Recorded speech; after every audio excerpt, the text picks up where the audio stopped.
Princess Zara sat in her room and stared out the window at the dark space beyond. Stars twinkled like tiny diamonds, but they brought her no joy today. In 3 hours, she would meet the alien she was supposed to marry. She did not want this marriage, but she had no choice. Her father, Emperor Vorthak, had made the deal months ago. The Zirion coalition wanted an alliance with her people, the Kelthar. The Zirions were strong and cruel.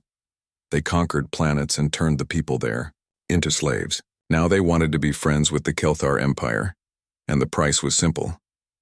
Zara had to marry one of their leaders. Zara touched the cold metal wall of her room. She was 25 years old and had never been in love. She had always hoped to choose her own husband someday. Instead, her father was giving her away like a piece of property. The thought made her stomach feel sick. "Princess, your father wants to see you," said a voice behind her. Zara turned around and saw Commander Kane, her father's top officer. He was a big man with gray skin and red eyes, typical for their species. His face looked worried. "Does he want to tell me more about my wonderful new life as a slave wife?" Zara asked. She knew she sounded bitter, but she did not care. Kane's expression softened. "Princess, I know this is hard, but your father believes this marriage will save millions of lives. The Zirians have been threatening to attack our outer colonies. This alliance will protect our people." Zara stood up and walked to her desk. On it were several data tablets containing information she had been studying for years. Most princesses learned about art, music, and dancing. Zara had spent her time learning about different alien species and their military tactics. She found it fascinating how different races fought wars. "Commander, what do you know about humans?" she asked suddenly. Kane looked surprised. "Humans? Not much. They are a young species from a small planet called Earth. Most people think they are weak and primitive." "Why do you ask?" Zara picked up one of her tablets and showed him a file. "I have been reading about them. They are not as weak as everyone thinks. Look at this battle report from the Centauri system. A small human fleet defeated a much larger Repthan armada. The Repthans had better ships and more weapons, but the humans still won." "That must be a mistake," Kane said, looking at the data. "How could primitives defeat the Repthans?" "They used tactics no one expected," Zara explained. "Instead of fighting head-on like most species do, the humans split their forces and attacked from 6 different directions at once. They also used psychological warfare. They broadcast scary messages that made the Repthan soldiers afraid. By the time the battle was over, half the Repthan fleet had surrendered without firing a shot." Kane frowned. "Interesting, but what does this have to do with your marriage?" Before Zara could answer, her door chimed. Another officer entered and bowed. "Princess, the Zarian delegation has arrived. Your groom is requesting to meet you in the ceremonial hall." Zara's heart began to beat faster. She had been dreading this moment for months. She imagined her future husband would be a huge, brutal Zarian warrior with scars and cruel eyes. The Zarians were known for their violence and their treatment of women as property. "Very well," she said, trying to keep her voice steady. "Let me change into something appropriate." She dismissed the officers and went to her closet. Inside were dozens of beautiful dresses, but she chose a simple blue gown that covered her arms and neck. If she was going to be treated like property, she would at least dress modestly. As she walked through the halls of the palace toward the ceremonial hall, Zara thought about her studies again. She had read about many different alien cultures and their approaches to war and diplomacy. The Zarians always used brute force. The Trilaxians preferred economic pressure. The Vegan Republic relied on superior technology. But humans were different. They were unpredictable. They did things that made no logical sense, and somehow it worked. They refused to give up even when defeat was certain. They found ways to win that no other species would even think to try. Zara reached the doors of the ceremonial hall and paused. Her hands were shaking slightly. She took a deep breath and tried to calm herself. Whatever happened next, she would face it with dignity. The doors opened, and she walked inside. The hall was decorated with flowers and banners from both the Kelthar Empire and the Zirion Coalition. Her father stood on one side with several Kelthar officials. On the other side were the Zirions, tall and menacing in their black uniforms. But Zara barely noticed any of them. Her eyes were fixed on the figure, standing in the center of the room. Her future husband was not a Zirion at all. He was human. The man was about 6 feet tall with brown hair and kind eyes. He wore a simple uniform that Zara did not recognize, but it was clearly not Zirion. His skin was the pale pink color that humans had, not the gray-green of the Zirions. When he saw her looking at him, he smiled slightly and nodded his head in a polite greeting. For the first time in months, Zara felt something other than dread. She felt curiosity, and more importantly, she felt hope. If the Zirions thought they were getting a weak, primitive ally by arranging this marriage, they were about to learn how wrong they could be. She walked toward her future husband with a smile beginning to form on her lips. This marriage might not be the disaster she had feared after all. The human stepped forward and bowed politely. "Princess Zara, I am Captain Jake Morrison. It is an honor to meet you." Zara stared at him in surprise. His voice was calm and respectful, nothing like the harsh tones she expected from a Zirion ally. She glanced at her father, who looked just as confused as she felt. "Captain Morrison," she said carefully. "I was not expecting to meet a human today." Jake smiled. "I imagine not. The Zirions prefer to keep their arrangements private until the last moment." General Thrak, the leader of the Zirion delegation, stepped forward. He was a massive creature with dark green skin and small yellow eyes. "The details of our alliance are not important," he growled. "What matters is that the marriage contract will be honored. This human serves our coalition now." Zara looked between Jake and the Zirion general. Something did not feel right about this situation. Why would a human willingly serve the Zirions? And why would the Zirions trust a member of such a young species with something as important as a political marriage? "Perhaps Princess Zara and I could speak privately before the ceremony," Jake suggested. "It would be good for us to get to know each other." "Unnecessary," General Thrak snapped. "The marriage will proceed as planned. There is nothing to discuss." But Emperor Vorthak raised his hand. "Actually, I think that is a reasonable request. My daughter should have a chance to speak with her future husband." He gestured toward a smaller room off the main hall. "You may have 15 minutes." Zara and Jake walked to the private room while the others waited behind. Once the door closed, Jake's entire demeanor changed. The polite smile disappeared, and his eyes became sharp and alert.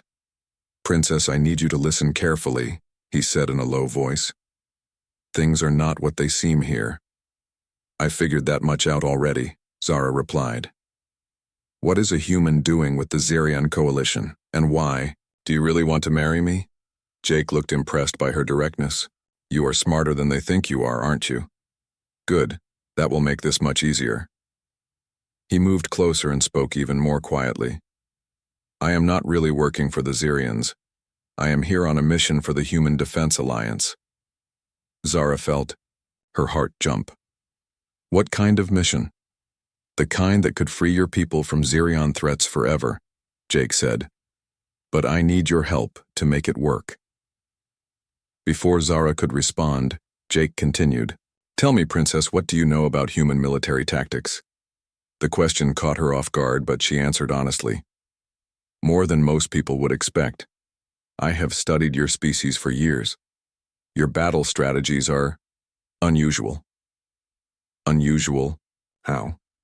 Zara thought for a moment. "You do not fight like other species. Most aliens believe in overwhelming force or superior technology. But humans use deception, psychology, and unpredictable tactics. You make your enemies think you are weak, then strike when they least expect it." Jake's eyes lit up. "Exactly, and that is exactly what we are doing here. I do not understand." "The Zirions think they are getting a harmless human diplomat and a powerless alien princess," Jake explained. "They believe this marriage will give them influence over your father's empire while keeping both of us under their control. They have no idea what humans are really capable of, and they certainly do not know what you are capable of either." Zara felt a thrill of excitement run through her. What are you suggesting? I am suggesting that we turn this forced marriage into something the Zarians will regret for the rest of their lives, Jake said with a grin. How? Jake glanced at the door to make sure no one was listening. Princess, how much do you really know about your father's military situation? Not the official reports, but the real situation. Zara hesitated, then decided to trust him. The Zarians have been demanding tribute from our outer colonies for 2 years. They claim it is payment for protection, but everyone knows it is just extortion. My father agreed to this marriage because General Thrak threatened to attack our mining stations if we refused. And what would happen if the Zarian fleet suddenly found itself under attack from an unexpected direction? They would probably retreat to protect their main bases, Zara said slowly. But who would attack them? They are too strong for most species to challenge. Not if that species knew exactly where to hit them and exactly when to do it, Jake said. Not if they had inside information about Zarian fleet movements, supply lines, and communication codes. Zara stared at him as understanding dawned. You want to use our marriage as a cover for espionage. More than that, Jake said. I want to use it as a cover for revolution. There was a knock on the door. Time is up, came General Thrak's voice from outside. Jake moved closer to Zara. Princess, I need to know right now if you are willing to take a huge risk for a chance to free your people. Zara looked into his eyes and saw something she had never expected to find in a political marriage. She saw a partner. Someone who understood that sometimes the best way to win was to let your enemy think they had already won. What do you need me to do? She whispered. Act like an obedient princess who is resigned to her fate, Jake said. Let the Zarians think they have won. Meanwhile, gather every piece of information you can about their military operations. Can you do that? Zara thought about all the years she had spent studying alien military tactics. She thought about her people living in fear of Zarian attacks. She thought about the chance to turn her forced marriage into something that could change the balance of power in the galaxy. Captain Morrison, she said with a smile, I think you are going to discover that marrying a Kelthar princess is the best decision you have ever made. The door opened and General Thrak looked in impatiently. Are you finished with your conversation? Yes, Zara said, taking Jake's arm. We are ready to proceed with the wedding. As they walked back to the main hall, Zara felt something she had not felt in months. She felt hope.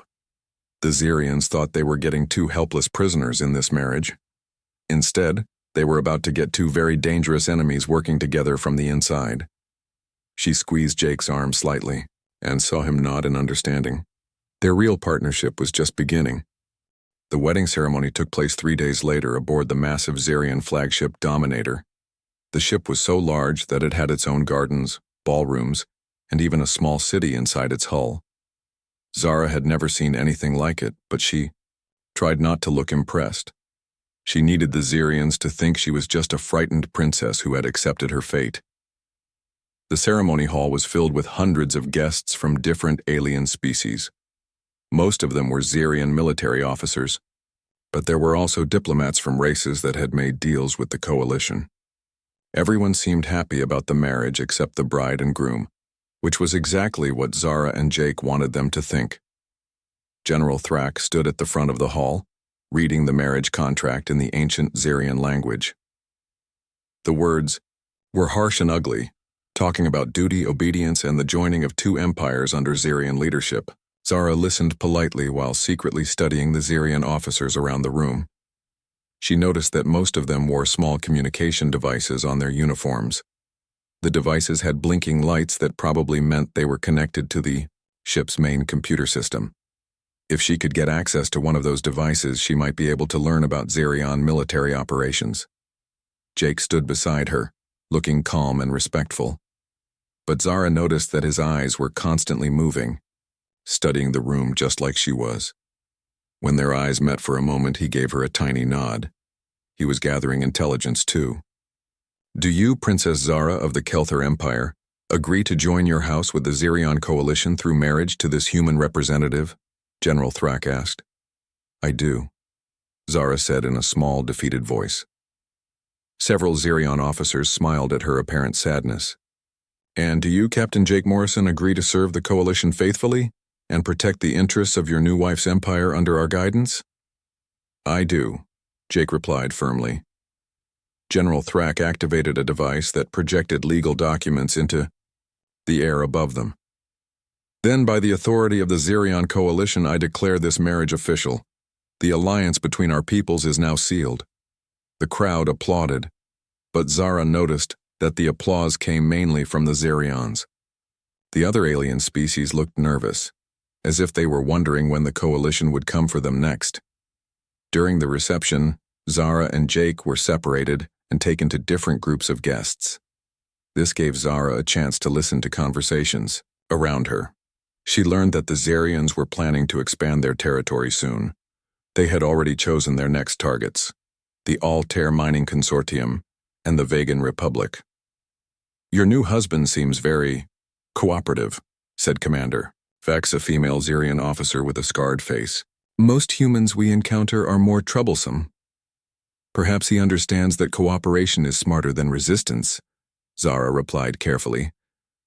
My people have learned the same lesson. Commander Vex smiled coldly. Good. The Coalition values practical thinking over foolish pride. Across the room, Jake was having his own conversations with Xerion military leaders. They were treating him like a useful pet, asking him questions about human technology and military capabilities. Jake answered their questions honestly, but Zara noticed he was being very selective about which questions he chose to answer. Human ships are not very advanced compared to yours, she heard him say to a group of officers. We rely mainly on surprise attacks and hit-and-run tactics because we cannot match your firepower. The Xerions nodded approvingly, clearly pleased to hear that humans knew their place. What they did not know was that Jake was giving them information that would help them underestimate human capabilities when the real fighting started. After several hours of celebration, General Thrak announced that the newlyweds would be given a luxury ship for their honeymoon journey. The ship Golden Star has been prepared for your use, he told them. You will have 2 weeks to enjoy yourselves before returning to begin your new duties. Zara and Jake thanked him politely and made their way to the docking bay. The Golden Star was a beautiful vessel with elegant curves and golden decorations. It looked like a pleasure craft, but Zara suspected it was also equipped with monitoring devices so the Xerions could watch their every move. Once they were aboard and the ship had departed from the Dominator, Jake began checking the walls and furniture for hidden cameras and listening devices. He found 7 of them in the first 10 minutes. They are definitely watching us, he whispered to Zara. We need to be very careful about what we say and do. Over the next few hours, they played the role of newlyweds getting to know each other. They had dinner together, walked around the ship, and made small talk about their families and backgrounds. But they also began communicating in other ways. Jake showed Zara how to use hand signals and facial expressions to convey information without speaking. Zara taught him some of the subtle gestures that Keltar nobles used to communicate during formal ceremonies. Together they developed a way to have entire conversations without saying a word. On their second day aboard the Golden Star, Jake made an important discovery. While exploring the ship's systems, he found that it had a hidden communication array much more powerful than anything a pleasure craft should need. The Xerions had not just given them a honeymoon ship, they had given them a mobile command center. This is perfect, Jake signaled to Zara using their new hand language. We can contact my people without the Xerions knowing. That night, while the ship's automatic systems indicated they were sleeping, Jake activated the hidden communication array. He sent a coded message to coordinates in deep space, far from any known star system. The response came back within an hour. Admiral Lisa Park here. Good to hear from you, Jake. Are you in position? Affirmative, Jake whispered into the transmitter. The princess is cooperative and has valuable intelligence. What is the status of the fleet? We are ready to move. On your signal. How much time do you need? Jake looked at Zara, who held up 5 fingers. 5 days, he said. Can you maintain position until then? Confirmed. Send us target information as soon as you have it. Jake ended the transmission and turned to Zara. Now comes the hard part, he signaled. We need to get detailed information about Zerion fleet, positions and supply lines. Do you have any ideas?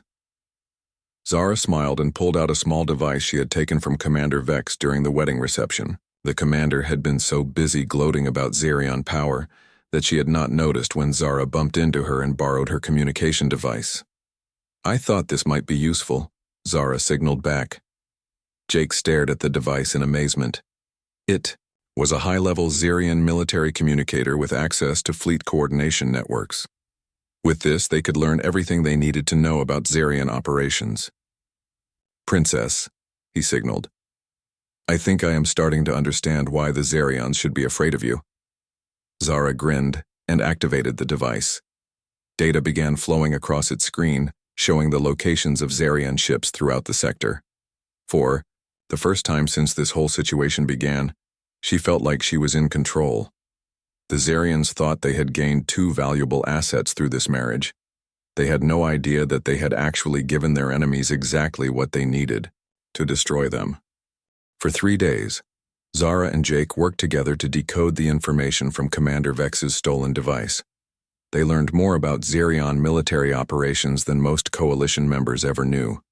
The Zerions had supply bases hidden throughout 12 star systems, and their main fleet was split into 4 separate battle groups that could combine quickly if needed.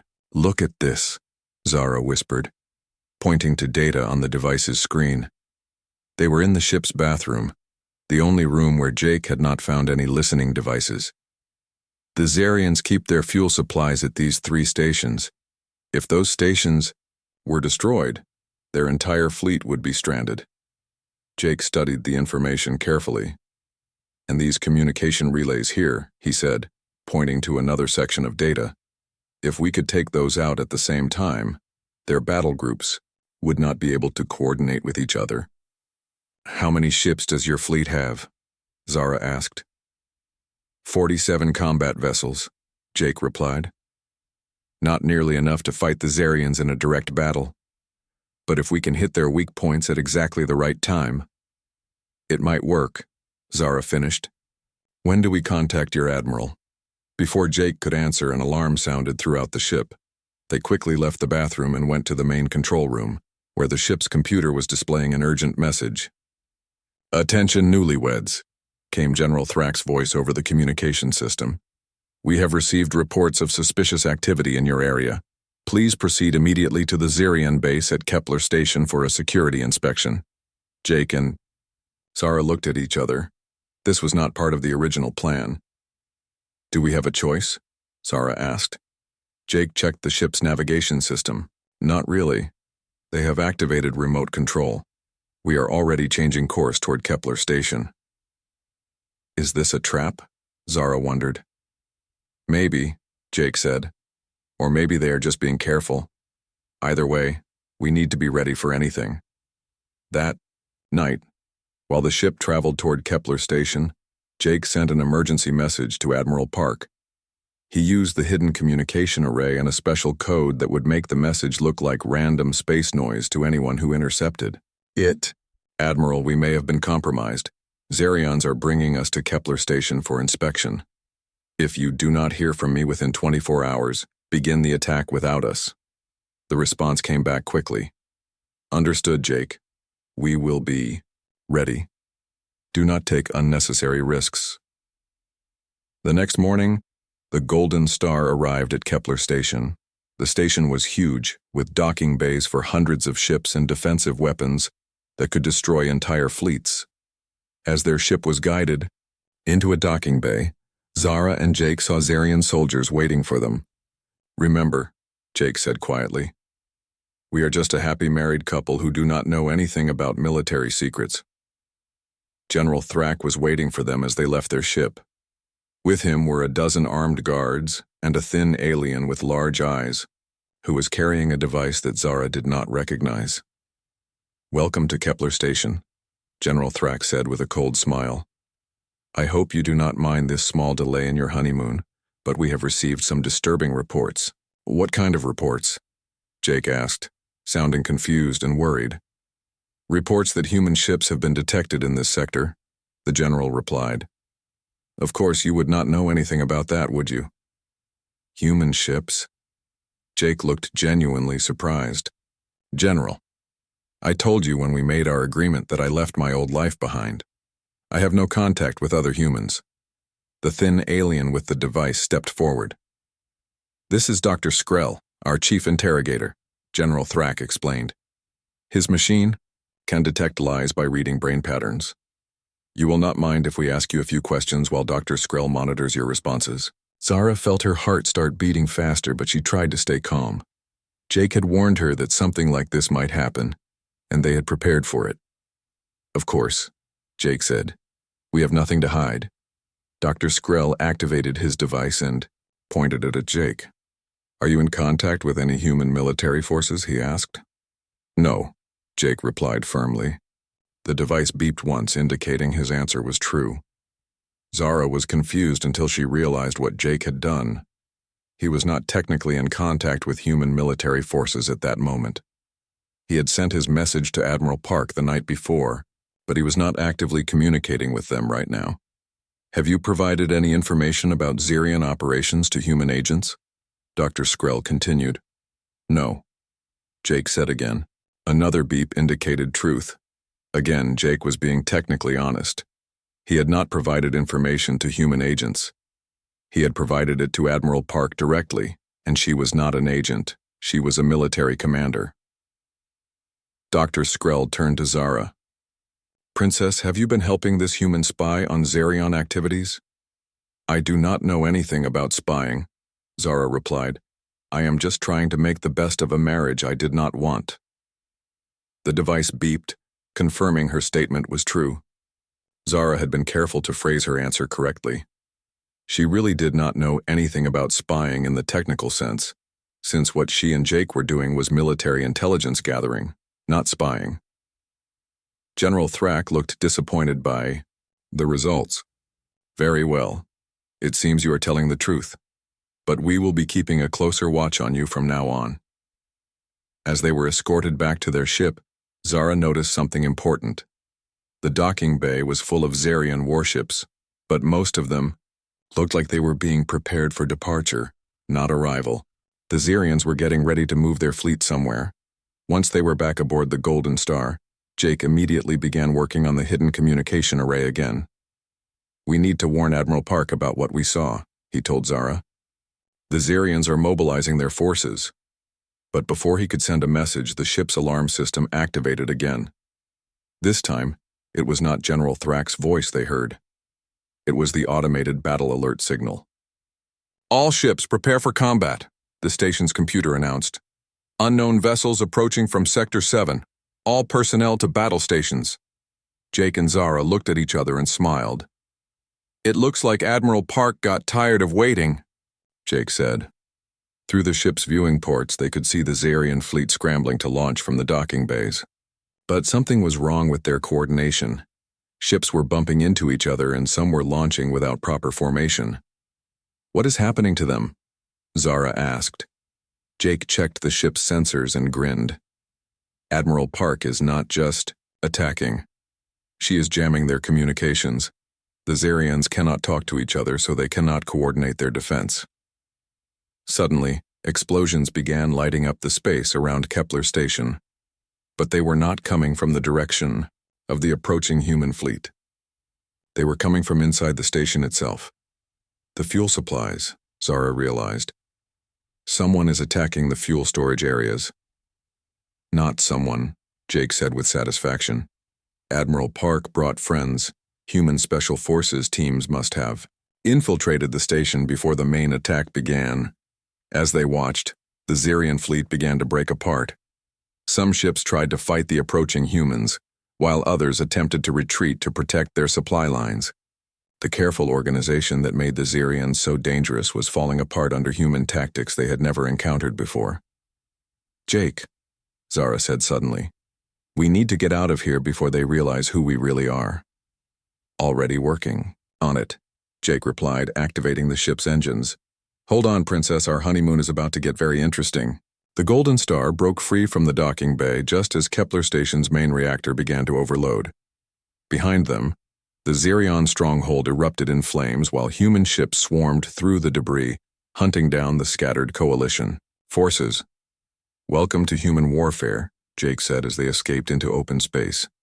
Step 1. Make your enemy think they have you trapped. Step 2. Turn their trap into your weapon. The destruction of Kepler Station was only the beginning. Over the next 6 hours, Admiral Park's fleet struck 12 different Xerian targets simultaneously across 4 star systems.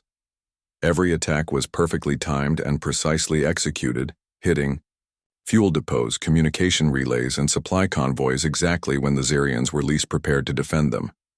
Jake piloted the Golden Star through the chaos, while Zara used Commander Vex's stolen device to monitor Xerian communications. What they heard was panic and confusion. "Battle Group 3 has lost contact with headquarters," one transmission reported. "Fuel reserves at 17%. Supply Convoy 7 Alpha is under attack," came another voice. "Unknown human vessels, using stealth technology. Request immediate reinforcements at Vega Prime," a third voice called. "Our defensive satellites have been disabled by some kind of computer virus." "They are falling apart," Zara observed with satisfaction. "Their whole strategy depends on overwhelming force and coordinated attacks, but they cannot coordinate anything when their communications are jammed and their supplies are gone." Jake nodded as he changed course toward the Kelthar home system. That is the thing about bullies. They are only strong when everything goes according to their plan. The moment something unexpected happens, they do not know how to adapt. "Where are we going?" Zara asked. "To finish what we started," Jake replied. "Your father's empire needs to know that they are free to fight back now, and the Xerions need to learn what happens when they threaten human allies." The journey to Kelthar Prime took 8 hours. When they arrived, they found the system in chaos. Xerion ships were trying to retreat from their positions around the planet, but they were being harassed by small groups of Kelthar fighters who had apparently decided to join the rebellion. "My people are fighting," Zara said with pride. "They must have heard about the attacks on Xerion bases."